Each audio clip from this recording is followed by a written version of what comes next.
Assalamu alaikum wa rahmatullahi wa barakatuh. Akí gbogbo ẹ̀yin ọmọ ìyá wa nínú ẹ̀sìn Islam, Ọlọ́run ní jẹ́ kí ó bàjẹ́ fẹ́ni kankan wa. Ẹ rí pé ó tójọ́ méjì mẹ́ta kan ẹni tí ó bá ní iṣẹ́ a gbọ́dọ̀ mójútó iṣẹ́ wa dáadáa. Kò jẹ́ kí n ráyè àti sọ pé à ń bọ́ sí online láti sọ̀rọ̀ this day. Ẹ wá rí àwọn èèyàn wá ń sọ fún mi pé Suberu Lobanika ńkọ́, mo ní Lobanika wà ó sì ń gbò. Ẹ wá fún lésì ní ṣé ohun tó ń sọ ṣódodo ni mo ní kí o sọ gbogbo wa náà láti mọ̀ pé kò sí òótọ́ ọ̀rọ̀ kan lẹ́nu Taofeek Lobanika, ohun tó fẹ́ jẹ ló ń wá ń tiẹ̀. So kò jẹ́ kí èmi ó lè bá a sọ̀rọ̀ torí mo rí ọ̀rọ̀ Taofeek Lobanika bí ẹmọ ẹranko tí wọ́n ń pè ní ẹlẹ́dẹ̀ ẹgbó white tongue tán máa ní kasongo yéé kasongo mbona we so ẹran yìí ṣé mọ̀ pé ẹran tí wọ́n ń pè ní kasongo yìí ṣé mọ̀ pé ìgbà míì a máa lọ wájà leopard tí wọ́n ń pè ní ẹkùn a máa lọ wájẹ tí leopard tó bá sá fún àrò yìí pé òun jẹ́ bákan àmọ́ ńjọ́ tínú bá bí leopard ṣe mọ̀ pé fúnra leopard ni ó lọ sínú wo kasongo tí ó lọ wọ́ jáde tí ó jẹ́ torítorí.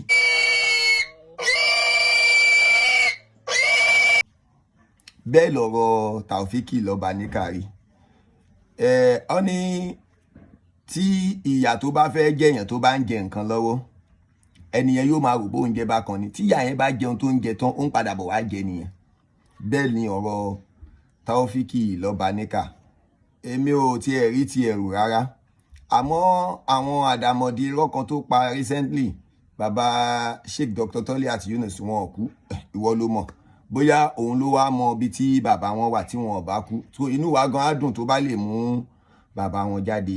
Àmọ́ mo fẹ́ pe àkíyèsí gbogbo àwa tí a jẹ́ ọ̀jọ̀gbọ́n tọ́lọ́run bá sì fún ní làákàyè mo fẹ́ pe àkíyèsí wa sí nǹkan kan ẹ jọ̀ọ́ nítorí tọ́lọ́run gbogbo ẹ̀yin security personnel ẹ jọ̀ọ́ nítorí tọ́lọ́run ọ̀rọ̀ bàbá wa Imam Ogbomosho di ọwọ́ yín torí pé Taofeek Lobanika ó sọ nǹkan kan ó lóun gbé àwọn ìgbìmọ̀ kan dìde ẹjẹ́ àjọ gbọ́ mi tẹ̀ fẹ́ ẹjẹ́ àgbọ̀. Mo gbé àwọn kan dìde mo fi Ọlọ́run bá ṣẹlẹ̀ fún yín wọ́n tẹ̀lé mọ́tò Yunusa délùú yẹn ṣùgbọ́n nínú àdéhùn àwa pẹ̀lú wọn òun ni pé kámẹ́sù àdìlú yẹn ni wọ́n lọ Ọlọ́run tí ìpè kírin mi ò tó ń bá wa pàdé lọ síbẹ̀ kódà nínú àwọn tán dúró lójú ọ̀nà tán wọ́n mọ́tò ṣe Ọlọ́run pé káàkan nínú àwọn tó jọlọ́pàá ojú ọ̀nà yẹn kí wọ́n bọ́ sí ojú express títí wọ́n rí wọn ní tàbí wọ́n dá dúró. Ṣẹ̀gbọ́n olóhùn gbé àwọn ìgbìmọ̀ kan dìde tóun ní kí wọ́n máa tẹ̀lé mọ́tò Imam Ogbomosho débi tí Imam Ogbomosho ń lọ. Ṣé rí pé inú ewu ni bàbá wa Imam Ogbomosho wà. So Taofeek Lobanika ti gbé àwọn terrorists dìde fún bàbá wa Imam Ogbomosho fúnra rẹ̀ ló sọ bẹ́ẹ̀ eléyìí ń ṣe pé kí ni o fúnra ó lóun fẹ́ mú wọn. Mo gbé àwọn kan dìde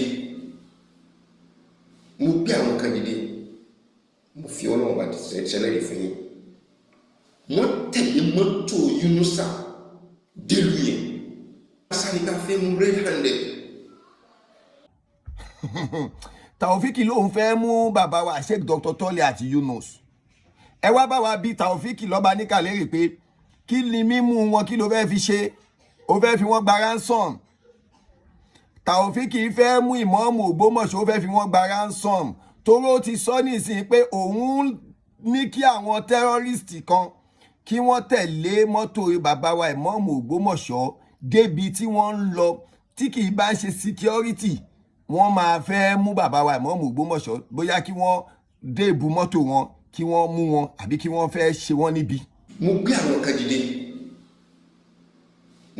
kan dìde mo fi Ọlọ́run bá ṣẹlẹ̀ fún yín wọ́n tẹ̀lé mọ́tò Yunusa délùú yẹn ṣùgbọ́n nínú àdéhùn àwa pẹ̀lú wọn òun ni pé kámẹ́sì ìlú yẹn ni wọ́n lọ Ọlọ́run tí ìpè kírin mi ò tó ń bá wa pàdé lọ síbẹ̀ kódà nínú àwọn tán dúró lójú ọ̀nà tán wọ́n mọ́tò ṣe Ọlọ́run pé káàkan nínú àwọn tó jọlọ́pàá ojú ọ̀nà yẹn kí wọ́n bọ́ sí ojú express títí wọ́n rí wọn ní tàbí wọ́n dá dúró. Torí gbogbo wa kàn máa ń gbọ́ ọ̀rọ̀ ẹ má wòye pé bàbá yìí ẹ jẹ́ ká gbàgbé ká ní bàbá yẹn kàn sọ kó sọ̀rọ̀ o ìyìn tó fẹ́ ṣe ló ń sọ o so gbogbo àwa security personnel àwa tá a súnmọ́ mọ́mọ́ Ògbómọ̀ṣọ́ àwa tá a jẹ́ security personnel ọ̀rọ̀ bàbá yìí ti tó pé kí a mójútó o Ọlọ́run ò ní jẹ́ kí a fi ohun tá a rò kó ba ohun tá a rò jẹ́ o ọ̀rọ̀ bàbá yìí ti ní ká mú ojú tó tààrà because ọ̀rọ̀ tó sọ yìí a máa wí pé bàbá yẹn kàn sọ̀rọ̀ ni kò bàbá yẹn ò mọ ohun tó ń ṣe ó kàn sọ̀rọ̀ ni àmọ́ pọ́ìntì ọ̀rọ̀ ńlá ni o kí àwọn terrorist kí wọ́n tẹ̀lé mọ́tò ìmọ̀ọ́mù Ògbómọ̀ṣọ́ débi tí wọ́n lọ àwọn fẹ́ mú wọn red handed. mo gbé àwọn kan dìde mo fi Ọlọ́run bá ṣẹlẹ̀ fún yín wọ́n tẹ̀lé mọ́tò Yunusa délùú yẹn ṣùgbọ́n nínú àdéhùn àwa pẹ̀lú wọn òun ni pé kámẹ́sì ìlú yẹn ni wọ́n lọ Ọlọ́run tí ìpè kírin mi ò tó ń bá wa pàdé lọ síbẹ̀ kódà nínú àwọn tán dúró lójú ọ̀nà tán wọ́n mọ́tò ṣe Ọlọ́run pé káàkan nínú àwọn tó jọlọ́pàá ojú ọ̀nà yẹn kí wọ́n bọ́ sí ojú express títí wọ́n rí wọn ní tàbí wọ́n dá dúró torí níta sáré ká fẹ́ mú red handed. Gbogbo wa sì fold hand ṣó dìgbà tó bá ṣẹlẹ̀ bíi Mohbad kí gbogbo wa tó ṣe máa wá ní kíní kan ṣe mọ̀ pé bí Mohbad ṣe pariwo títí lọ́jọ́ kíní àná rèé à ń sọ fún wa nísìnyí gbogbo wa sì ń fọ à ń sọ pé bàbá Taofeek Lobanika yìí pé kò sí nǹkan kan tó lè ṣe ọ̀rọ̀ tí bàbá yìí sọ ìpò òun tẹ̀lé wọn pé kí àwọn security tó wà lọ́nà kankan. mo gbé àwọn kan dìde mo fi Ọlọ́run bá ṣẹlẹ̀ fún yín wọ́n tẹ̀lé mọ́tò Yunusa délùú yẹn. Torí ẹjọ́ nítorí tọ́lọ́ mo fi títóbi Ọlọ́run bẹ̀yìn gbogbo ẹ̀yin security personnel ọ̀rọ̀ bàbá yìí ti nídìí pé kí wọ́n charge ẹ̀ bàbá yìí ó nídìí àti wá sọ ìrísí tó fi máa ní kí terrorist kí wọ́n máa tẹ̀lé ìmọ́tò ìmọ̀ọ́mù Ògbómọ̀ṣọ́ pọ̀ wọ́n fẹ́ mú wọn ẹjọ́ ẹ wá bá wa bí bàbá yìí léèrè àtúmúgáwí òun wá fámìlì ìyàwó ìmọ̀ọ́mù Ògbómọ̀ṣọ́ kiri ṣé ẹ fẹ́ lọ kó àwọn fámìlì wọn ni gbogbo ẹ̀yin èèyàn gbogbo ẹ̀yin ìlú gbogbo ẹ̀yin ọ̀tọ̀kún ẹ má jẹ́ kí a fi ọ̀rọ̀ Taofeek Lobanika ṣeré mọ́ o ẹ má jà wò pé wèrè ni o ẹ má gbàgbé ọjọ́ kìíní àná tí wọ́n ń pe wèrè ni tó ń fi orí ewúrẹ́ jiyàn wọ́n ń pe wèrè ni ó ń fi tọ́ àgùntàn jẹ́ ká ẹ má gbàgbé o Clifford Orji ṣe mọ̀ pé wèrè ni là ń pe Clifford Orji ẹ wá dúró èèyàn tó pa lọ́jọ́ kìíní àná yẹn gbogbo àtàbá rántí ìtàn yẹn á ti yé wa Clifford Orji nígbà náà ẹ wo èèyàn tó pa tán. Have you heard about Clifford Orji, who was tagged a deadly human eater and Nigeria's #1 cannibal? He allegedly fed on humans and was also involved in other serial killings, kidnappings, and the sale of human body parts. He was arrested on February 3rd, 1999. Bàbá Suberu Lobanika yé ń ṣe èèyàn gidi o. Ẹ jẹ́ ká mójútó, mo fi títóbi Ọlọ́run búra torí pé kí ni reason tó fi máa sọ pé ìwọ ní kí àwọn terrorist kan kí wọ́n máa tẹ̀lé mọ́tò ìmọ̀ọ́mù Ògbómọ̀ṣọ́ débi tí wọ́n lọ to the extent yìí pé àwọn security personnel kíní kan náà fi rí wọn mú kíní kan you said it out in your mouth and we people are full hand nísìn bàbá wa mọ́mù Ògbómọ̀ṣọ́ nǹkan ò ní ṣe yín ẹ jọ̀ọ́ bóyá ẹ máa double security yín ni gbogbo àwa tá a jẹ́ ọ̀tọ̀kún tá a jẹ́ lọ́ba bàbá wo èjìdé Ọlọ́run ò ní sọ yín lẹ́nu aburú o bóyá ẹ máa double security fún bàbá wa mọ́mù Ògbómọ̀ṣọ́ ni Taofeek Lobanika ti ní òun ti ní káwọn tẹ́rọ́rìstì kí wọ́n máa tẹ̀lé ìmọ̀ọ́mù Ògbómọ̀ṣọ́ o. Ó ní recently ibi tí wọ́n lọ wọ́n tẹ̀lé wọn débẹ̀ o. Táwo ò sì mọ o tí màá ṣe pé wá tú àṣírí ara ẹ̀ lórí social media báyìí o. Ẹ jọ̀ọ́ nítorí tọ́lọ́run o, Ọlọ́run ò ní dojú àdúrà tiwa. Bàbá wa ìmọ̀ọ́mù Ògbómọ̀ṣọ́ nǹkan ò ní ṣe yín, kò sì ní ṣe gbogbo àwa tá à ń tẹ̀lé yín.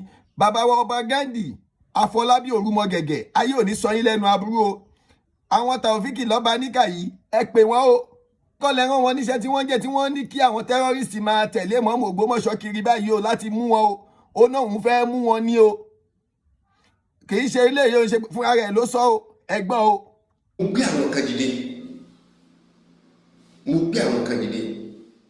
Mo fi Ọlọ́run bá ṣẹlẹ̀ fún yín. Wọ́n tẹ̀lé mọ́tò Yunusa délùú yẹn. Ṣùgbọ́n nínú àdéhùn àwa pẹ̀lú wọn, ó ní pé kámẹ́sì ìlú yẹn ni wọ́n lọ. Ọlọ́run tí ìpè kírin mi ò tó ń bá wa pàdé lọ síbẹ̀. Kódà nínú àwọn tí wọ́n dúró lójú ọ̀nà tí wọ́n wọ mọ́tò ṣe. Ọlọ́run pé káàkan nínú àwọn tó jọlọ́pàá ojú ọ̀nà yẹn kí wọ́n bọ́ sí ojú express. So Ọlọ́run á dúró tì wá, Ọlọ́run á wà pẹ̀lú wa, Ọlọ́run ò sì ní jẹ́ kí bàbá wa ìmọ̀ọ́mù Ògbómọ̀ṣọ́ aburú ò ní ṣe wọn, kò ní ṣàwa náà tá a jẹ́ ọmọlẹ́yìn wọn, kò sì ní ṣe gbogbo ẹnì kọ̀ọ̀kan wa. Ẹ jẹ́ ká jọ, ẹ jẹ́ àmójútó ọ̀rọ̀ Taofeek Lobanika. Is a terrorist. So terrorist ni Taofeek Lobanika, ó ṣẹ̀ṣẹ̀ ń tú àṣírí ara ẹ̀ ni. Ní kí àwọn èèyàn kan, àwọn terrorist ẹgbẹ́ òun kí wọ́n máa tẹ̀lé ìmọ̀ọ́mù Ògbómọ̀ṣọ́, pé ìmọ̀ọ́mù Ògbómọ̀ṣọ́ ò sì mọ̀ pé wọ́n ń tẹ̀lé àwọn. Ẹ rí pé ọ̀rọ̀ ńlá lọ̀rọ̀ yìí. Ó tún wá ń wá ẹbí ìyàwó ìmọ̀ọ́mù Ògbómọ̀ṣọ́ kiri. Ọlọ́run ò sì ní mú wa. Ẹ jẹ́ ká jọ, terrorist ni Taofeek Lobanika. Ẹ jẹ́ a tètè gbégbèsè lórí ẹ̀. Ó fẹ́ gbé ìmọ̀ọ́mù Ògbómọ̀ṣọ́, ó fẹ́ jí wọn gbé láti fi gba owó ni. Ẹ jọ̀ọ́ nítorí tọ́lọ́run tànábì Muhammad, Ọlọ́run ní bá tẹnì kọ̀ọ̀kan wa jẹ́, Ọlọ́run ní bá tiwa rú, ọlọ́lá haúlá wàlá quwwata illa billahi aliyil azim. Ìlú Ògbómọ̀ṣọ́ kò ní bàjẹ́. Bàbá wa ọba Ghandi Afọlábí Orúmọgẹ̀gẹ̀ àti bàbá wa ìmọ̀ọ́mù Ògbómọ̀ṣọ́, Ọlọ́run ní jó burú fún yín o. Gbogbo àwa lápapọ̀ náà, Ọlọ́run ní jó bàjẹ́ fún ẹnì kọ̀ọ̀kan wa o. Ọlọ́lá haúlá wàlá quwwata illa billahi aliyil azim. Salamu alaykum.